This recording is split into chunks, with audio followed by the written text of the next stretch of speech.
धन्यवाद अध्यक्ष महोदय. अर्थसंकल्पावरती चर्चा करण्याची संधी आपण दिली. काल सुरू झालेली चर्चा आज दुसरा दिवस सुरू होऊन रात्रीचे 1 या ठिकाणी वाजलेले आहेत. सर्वप्रथम सर्वाधिक 11 वेळा महाराष्ट्र राज्याचे अर्थसंकल्प सादर करणारे राज्याचे दिवंगत उपमुख्यमंत्री माननीय अजितदादा पवार यांना मी श्रद्धांजली अर्पण करतो. आज हा जो महाराष्ट्र सरकारचा अर्थसंकल्प या ठिकाणी सादर झालेला आहे तो एका अर्थाने ऐतिहासिक आपल्याला म्हणावं लागेल. त्याचं कारण सुद्धा असंच आहे की महाराष्ट्र राज्याचे मुख्यमंत्री म्हणून पहिल्यांदाच देवेंद्रजी फडणवीस साहेबांनी हा अर्थसंकल्प सादर केलेला आहे. राज्याची एकंदरीत आधुनिक महाराष्ट्राचे शिल्पकार म्हणत असताना विकसित महाराष्ट्राचे जनक म्हणून ज्यांना येणाऱ्या पिढ्यानपिढ्या ज्यांची ओळख राहणारे असे आदरणीय देवेंद्रजी फडणवीस साहेब यांनी हे अर्थसंकल्प सादर करताना प्रगतशील, शाश्वत, सर्वसमावेशक व सुशासन या 4 स्तंभांवरती आधारित असलेला हा अर्थसंकल्प या ठिकाणी सादर केलेला आहे. एका अर्थाने आपण म्हणलं तर वचनपूर्ती आणि शब्दपूर्ती करणारा हा अर्थसंकल्प आहे. आपल्याला माहिती आहे की महाराष्ट्रातील जनतेला मुख्यमंत्री देवेंद्र फडणवीस साहेब विशेषतः भाजप व महायुती सरकारने आश्वासित केलं होतं की आमचं सरकार आल्यानंतर आम्ही शेतकऱ्यांच्या पाठीशी भक्कमपणे उभं राहून शेतकऱ्यांना न्याय देण्याचं काम करू. म्हणून या शासनाने या अर्थसंकल्पामध्ये पुण्यश्लोक अहिल्यादेवी होळकर शेतकरी कर्जमाफी योजना जाहीर झाली आणि या योजनेतनं जवळपास प्रत्येक शेतकऱ्याला 2 लाख रुपयाचं कर्जमाफी मिळणार आहे आणि एक मोठा आधार या निर्णयाच्या माध्यमातून महाराष्ट्रातील शेतकऱ्यांना होणार आहे. यासाठी मी या सरकारचं धन्यवाद देतो आणि त्यांचा आभार मानतो. महाराष्ट्राचं सरकार दूरदृष्टी ठेवून काम करणार हे सरकार आहे हे पुन्हा एकदा देवेंद्रजी फडणवीस साहेबांनी या ठिकाणी सिद्ध करून दाखवलं आहे. कारण का शेतीमध्ये AI वापर करण्याचा निर्णय या सरकारने घेतलेला आहे. या अधिवेशनामध्ये अध्यक्ष महोदय आम्ही पाहिलंय की विरोधकांनी प्रत्येक गोष्टीला राजकारण करून द्वेष करण्याचं काम सुद्धा या ठिकाणी केलं आहे. एक नौका आमदार म्हणून आम्ही ह्या सभागृहामध्ये कामकाज करत असताना मागच्या 4-5 दिवसात आम्ही ऐकतोय की AIचा वापर तुम्ही शेतीमध्ये करताय, एकीकडे राज्यात मोबाईलला रेंज नाही आणि हा सरकार AIचं धोरण करताय असे द्वेषपूर्ण वक्तव्य या सभागृहात आम्हाला ऐकायला मिळालं. जर आपल्या पूर्वीच्या सरकारने बाड्या वस्त्यांवरती टेलिफोन पोचलेला नाही आहे आणि मोबाईलवरती काम करायचं का असा जर विचार केला असता तर ह्या भारत देशात आणि महाराष्ट्रात मोबाईलची 3G ते 5Gची क्रांती झाली नसती.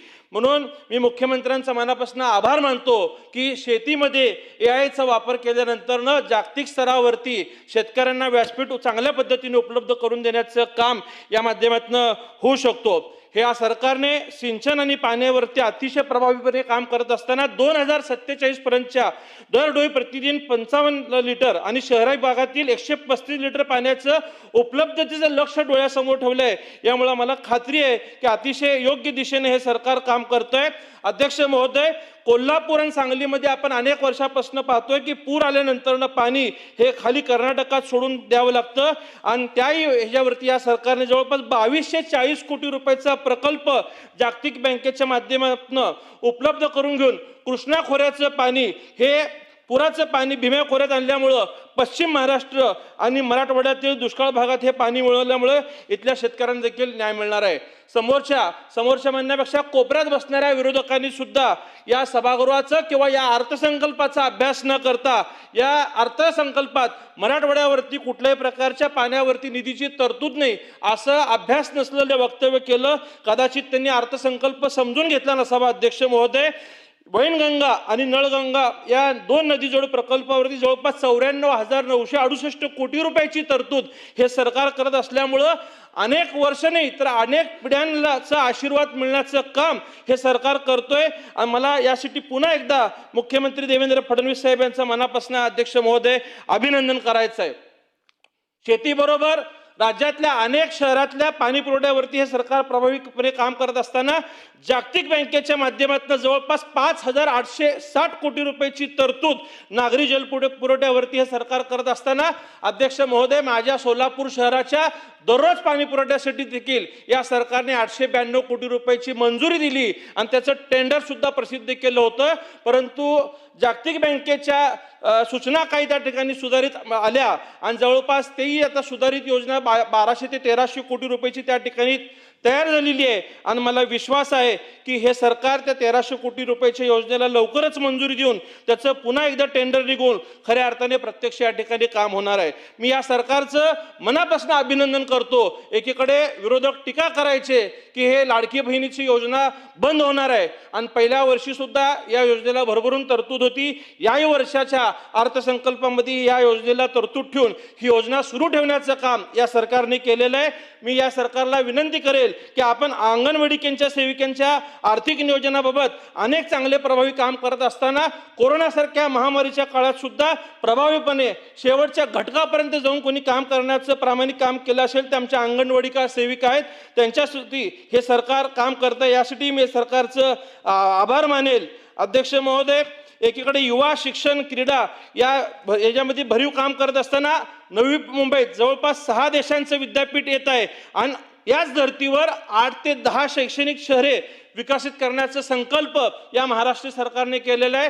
माझ्या सोलापूर शहराचं अभियांत्रिकी महाविद्यालय हे 1966 साली मंजूर झालेलं असताना ते अन्य शहरात वळवण्यात आलं होतं. जवळपास 50 ते 60 वर्ष आम्ही त्या अभियांत्रिकी महाविद्यालयासाठी संघर्ष करतोय. मागच्या 3 वर्षा अगोदर चंद्रकांतदादा पाटील यांनी जाहीर केलं की सोलापूरला अभियांत्रिकी महाविद्यालय आम्ही सुरू करू. कालच मागच्या आठवड्यामध्ये मुख्यमंत्री साहेबांनी आदरणीय चंद्रकांतदादांना याबाबतच्या सूचना दिल्या आहे की याच जूनमध्ये हे अभियांत्रिकी महाविद्यालय सुरू करण्याचा प्रस्ताव तुम्ही तातडीने मागवून घ्या. स्वतः चंद्रकांतदादा पाटील हे दिल्लीला या AICTEच्या मंजुरीसाठी जाणार आहेत. मला विश्वास आहे की हे सरकार येणाऱ्या वर्षात आमच्या सोलापूर जिल्ह्याला अभियांत्रिकी महाविद्यालय या ठिकाणी सुरू करून देईल. त्याचबरोबर स्टार्टअप्स युनिफॉर्म महाराष्ट्रामध्ये जवळपास महाराष्ट्र 1 नंबर येत असताना माननीय मुख्यमंत्र्यांनी सोलापुरातील उद्योग व्यवसायाला सुद्धा पाठबळ देण्याची गरज आहे. सोलापूरमध्ये मोठ्या प्रमाणात कामगार वर्ग आहे. सोलापूरचा विडी उद्योग अडचणीत येत असल्यामुळं या ठिकाणी मोठ्या प्रमाणात येणाऱ्या काळात महिलांना रोजगार उपलब्ध करून देण्यासाठी त्या ठिकाणी युनिफॉर्मच्या उद्योगावरती अध्यक्ष महोदय काम करण्याची गरज आहे आणि ते हे सरकार या ठिकाणी काम करेल अशी मी आपल्या माध्यमातून अपेक्षा व्यक्त करतो. वारसा आणि संस्कृती जपत असताना महाराष्ट्रातील सर्व महापुरुषांसाठी हे सरकार विविध ठिकाणी काम करत असताना माझ्या सोलापूर जिल्ह्यातील मंगळवेढा येथील महात्मा बसवेश्वर महाराजांचं स्मारकचं काम सुद्धा अनेक वर्षापासून रखडलेलं होतं. आता असलेले पालकमंत्री जयकुमार गोरे साहेब हे अध्यक्ष झाल्यापासून जागा निश्चिती करण्याचं काम ते करतायत. येणाऱ्या काळात लवकरच हे स्मारकाचं काम सुरू होऊन याला भरीव तरतूद व्हावी अशी मी आपल्याला अपेक्षा करतो. माझ्या मतदारसंघातील धर्मवीर संभाजी महाराजांचं जे तलाव आहे त्याचाही जर विकास झाला तर पर्यटनाला एक चांगलं ठिकाण त्या ठिकाणी मिळेल. तलावाचं संवर्धन सुद्धा त्या ठिकाणी होणार आहे आणि सोलापूरला अक्कलकोट, तुळजापूर, गाणगापूर या दर्शनाला येणाऱ्या लोकांना शहरात एक चांगलं पर्यटन त्या ठिकाणी उपलब्ध होणारे. अध्यक्ष महोदय, 5 ज्योतिर्लिंगाचं विकास कामं करत असताना या सरकारने अक्कलकोट, तुळजापूर, पंढरपूर, गाणगापूर यासाठी सुद्धा एक परिक्रमा मार्ग केला तर अधिक सुलभचं दर्शन या लोकांना या ठिकाणी होणार आहे. अध्यक्ष महोदय, सोलापूरला राज्यभरातनं लोक तुळजापूरच्या दर्शनाला येतात, वारीच्या वेळेस पंढरपूरच्या दर्शनाला येतात. तर जे MTDCचं सुवर्ण महोत्सवी 50 वर्ष आपण त्या ठिकाणी करत असताना एखादं मोठं पर्यटन रिसॉर्ट त्या ठिकाणी सोलापूर जिल्ह्यात उभारणं गरजेचं आहे आणि हे सरकार त्यासाठी काम करेल अशी मला निश्चितच अपेक्षा आहे. आज विमानसेवेच्या बाबतीत नवी मुंबई आंतरराष्ट्रीय विमानतळाचं काम करत असताना राज्यातील अनेक विमानतळाला नाईट लँडिंग सुरू करण्याचा निर्णय सुद्धा या सरकारने केलेला आहे. अध्यक्ष महोदय, सोलापूर शहरातील विमानसेवा सुद्धा अतिशय चांगल्या प्रमाणे सुरू आहे. आमच्याही शहराचं नाईट लँडिंग सुरू होण्यासाठी या सरकारने प्रयत्न करावं. सोलापूर विमानतळाच्या शेजारी असलेल्या नई जिंदगी भागातलं जे काही अतिक्रमण आहे त्यामुळं इथली नाईट लँडिंग व्यवस्था अडचणीची ठरत आहे. याबाबत काही लोक कोर्टात गेलेले आहेत. तर मी आपल्या माध्यमातून सरकारला विनंती करेल की चांगले सरकारी वकील याच्यावरती नेमून हे प्रकरण लवकर निकाली काढून सोलापूरमधून नाईट लँडिंग सुरू करण्यासाठी या सरकारने प्रयत्न करावे. मी सरकारचा आभार मानतो की आपण सोलापूर, तुळजापूर, धाराशिव या 84 किलोमीटर रेल्वेचा मार्ग आपण सोलापूरला मंजूर करून दिलेला आहे. त्याचबरोबर महाराष्ट्र अमृतकाल रस्ते विकास योजना ज्या पद्धतीने अध्यक्ष महोदय मंजूर झालेले आहेत त्याच पद्धतीने माझी आपल्या माध्यमातून मुख्यमंत्री देवेंद्र फडणवीस साहेबांकडे मागणी आणि विनंती आहे की ज्या क आणि ड वर्गाच्या महापालिका आहेत यांच्या डीपी रस्त्यांसाठी सुद्धा अशी एखादी योजना उपलब्ध होणं गरजेचं आहे, कारण का त्या महापालिकांकडे कुठल्याही प्रकारचं आर्थिक उत्पन्न नसतं आणि नगरसेवकांपासून आमदार असेल खासदार असेल हे सगळ्या मतदारांना डोळ्यासमोर ठेवून छोट्या रस्त्यांना निधी देतात, परंतु जे रस्ते 12 मीटर किंवा 18 मीटरपेक्षा मोठे निधी आहेत रस्ते आहेत त्याला जर महाराष्ट्र शासनाने ज्याप्रमाणे सुवर्ण जयंती नगरोत्थान राज्यस्तरीय योजना होती तसं अमृतकाल जर योजना या ठिकाणी पुन्हा एकदा आली तर शहरातले डीपी रस्ते नव्याने विकसित होतील आणि यातनं शहराचा विस्तार होऊन महापालिकेचं उत्पन्न सुद्धा या ठिकाणी अध्यक्ष महोदय वाढणार आहे।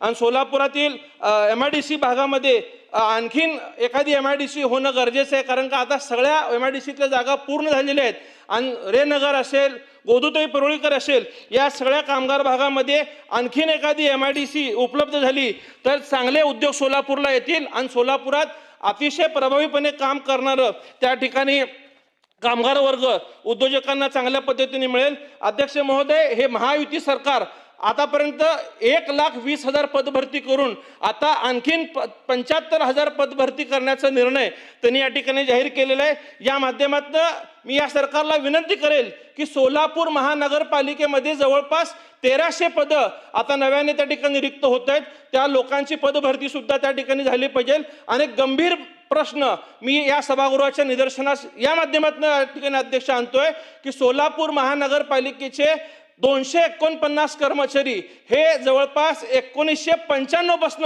महापालिकेमध्ये रोजंदारीवरती काम करतात।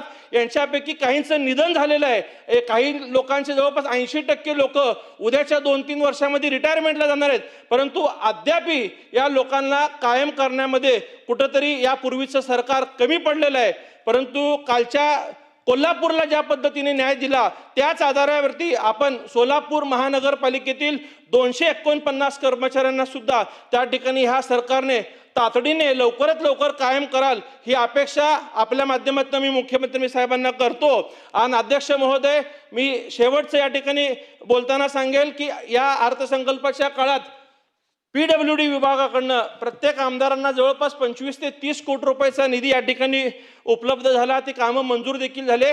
परंतु मी सोलापूर शहर मध्य मतदारसंघातून अध्यक्ष महोदय येतो, हा माझा पूर्णतः शहरी मतदारसंघ आहे, म्हणजे माझ्यामध्ये कुठलेही स्टेट हायवे किंवा MDR नसतात, त्यामुळे आम्हाला त्या ठिकाणी निधी मिळाला नाही। परंतु बाकीचे ग्रामीण आणि शहरी अशा दोन्ही भागात असणाऱ्या आमदारांना प्रत्येक मंत्र्यांकडनं प्रत्येक खात्याकडनं निधी मिळतो, आम्हाला मात्र पूर्णतः नगर विकास या एकाच खात्यावरती अवलंबून राहावं लागतं, आम्हाला अन्य खात्याकडनं निधी मिळत नाही। तर आमच्यासारख्या पूर्ण शहरी भागातल्या विधानसभेला काही अतिरिक्त निधी या सरकारने त्या ठिकाणी जर उपलब्ध करून दिला तर आमच्या मतदारसंघातला विकासही ग्रामीण भागातील आमदारांच्या इतक्या तुलनेने होईल। आणि अध्यक्ष महोदय, सोलापूर हे कामगारांचं शहर आहे, जवळपास 1 लाखाहून अधिक कामगार सोलापूर शहरात काम करतात। अत्यंत गरीब कामगार वर्गाला चांगल्या दर्जाचं हॉस्पिटल सोलापूरला त्या ठिकाणी उपलब्ध होणं गरजेचं आहे। सध्या सोलापुरात डॉक्टर वैश्यपायन रुग्णालय जे आहे, कॉलेज मेडिकल कॉलेज आहे, त्यांचं संलग्न असलेलं छत्रपती शिवाजी महाराज सर्वोपचार रुग्णालय आहे, परंतु स्वतःचं असं आरोग्य विभागाचं एक मोठं हॉस्पिटल किमान 200-250 बेडचं जर सोलापूरला उपलब्ध झालं तर ह्या कामगार भागातील लोकांची सुद्धा सोय होणार आहे। आणि सोलापूर हे सीमावर्ती भाग असल्यामुळं तेलंगणा, कर्नाटक, आंध्र प्रदेश या भागातले लोक या ठिकाणी उपचाराला येत असतात आणि वारीसाठी किंवा या धार्मिक पर्यटनासाठी येणाऱ्या लोकांना सुद्धा त्या ठिकाणी सोलापुरातील शासनाच्या रुग्णालयामध्ये चांगलं उपचार या ठिकाणी घेता येऊ शकेल। आणि अध्यक्ष महोदय, अक्कलकोटला जाण्यासाठी जो महामार्ग सोलापूर शहरातनं जातो तो अक्कलकोट रोड पाणी टाकीपासनं महालक्ष्मी मंदिर या ठिकाणी एखादा उडान पूल किंवा भुयारी मार्ग होणं गरजेचं आहे। रोज त्या ठिकाणी अपघात होतात, जवळपास 1 लाख लोक त्या भागात राहत असल्यामुळं पर्यायी रस्ता त्यांना नाही आहे।